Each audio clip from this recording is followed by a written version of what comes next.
Selanjutnya kita akan membahas artikel yang ketiga, yakni mengintip teknik penangkapan kepiting bakau di kota Probolinggo. Sebagai salah satu kota Indonesia, Probolinggo memiliki beberapa potensi, di antaranya yang bergerak dalam bidang perikanan dan kelautan. Potensi tersebut dapat dilihat dengan adanya pelabuhan perikanan pantai yang terletak di Kecamatan Mayang, yang merupakan salah satu kecamatan pesisir di kota Probolinggo.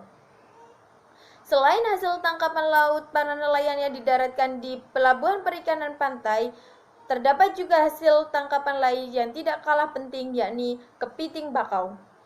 Handpacking adalah salah satu metode alat tangkap yang cukup populer dan mudah dilakukan karena tidak menggunakan perangkap yang berfungsi sebagai alat tangkap. Namun cukup dengan tangan yang digunakan untuk merokok dan menggali lubang-lubang yang terdapat di lumpur mangrove. Metode ini sudah cukup lama digunakan oleh para nelayan Probolinggo. Bahkan tidak hanya nelayan Probolinggo saja yang melakukan hal tersebut, namun dilakukan juga oleh warga lain. Alat tangkap yang digunakan oleh nelayan di kota tersebut selain menggunakan itu yaitu ada alat tangkap jenis bubu. Bubu juga merupakan alat tangkap yang cukup populer digunakan oleh nelayan di Indonesia.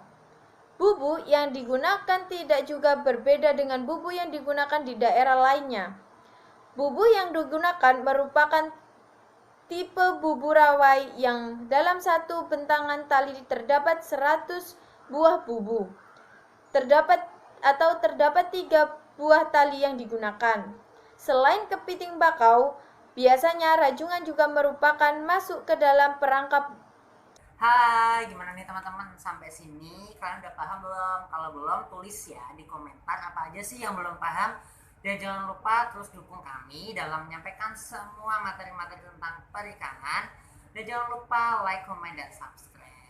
Yuk kita lanjut di materi berikutnya, yaitu tentang alat tangkap berupa jaring sero. Jaring sero adalah alat tangkap yang berupa jaring yang kemudian di bawahnya berupa jaring yang berbentuk seperti segitiga sama kaki. Kemudian di dalam pengoperasiannya sendiri ini dilakukan pada malam hari ya teman-teman, di mana dimulai pada pukul 7 malam sampai dengan 4 pagi. Dan kemudian sebenarnya jaring sero ini tidak hanya digunakan untuk menangkap kepiting bakau aja, tapi juga bisa digunakan untuk menangkap biota lain yang ada di perairan laut ya tentunya. Kemudian alat ini sangat efektif sekali karena sangat ramah lingkungan. Nah, untuk lebih jelasnya kita nanti akan berikan ilustrasinya ya teman-teman di atas biar untuk kita semua bisa paham dan juga lebih jelas lagi tentang.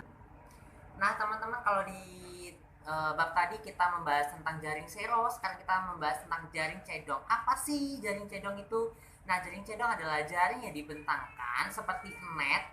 Hal ini digunakan agar untuk memerangkap ikan dan juga kepiting rajungan. Sebenarnya jaring cedong ini tidak hanya digunakan untuk menangkap kepiting bakau aja sih, juga bisa untuk cumi-cumi, ikan, ataupun rajungan. Akan tetapi karena kita membahas tentang kepiting bakau ya kita harus memanfaatkan jaring cedong ini untuk penangkapan kepiting bakau. Dalam pengoperasiannya sendiri, dalam penggunaan jaring cedong ini jaring dibentangkan seperti net, kemudian diikatkan pada perahu dan satu sisi lagi diikatkan pada pelampung. Kemudian seorang nelayan harus turun ke bawah membawa cedong dan juga ember. Kemudian cedong ini digunakan untuk menangkap kepiting bakau, kemudian diletakkan di dalam ember atau diwadahkan di dalam ember. Kemudian juga dalam pengoperasian ini sangat ramah lingkungan. Dikatakan sangat ramah lingkungan karena tidak menggunakan alat yang berbahaya. Nah, gimana nih teman-teman dari penjelasan aku dan dia dari materi tentang penangkapan benih kepiting bakau?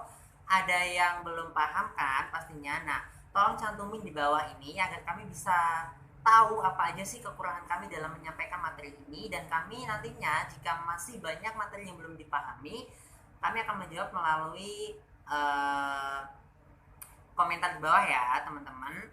Dan kami meminta maaf apabila dalam penyampaian materi kami masih banyak yang keliru ataupun belum benar.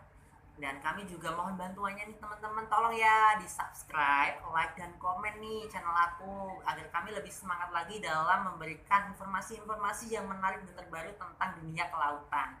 Pastinya nggak membosankan ya, karena kami belajar dengan metode-metode yang telah diberikan yang sangat fresh sekali. Demikian yang dapat kami sampaikan. Wassalamualaikum warahmatullahi wabarakatuh.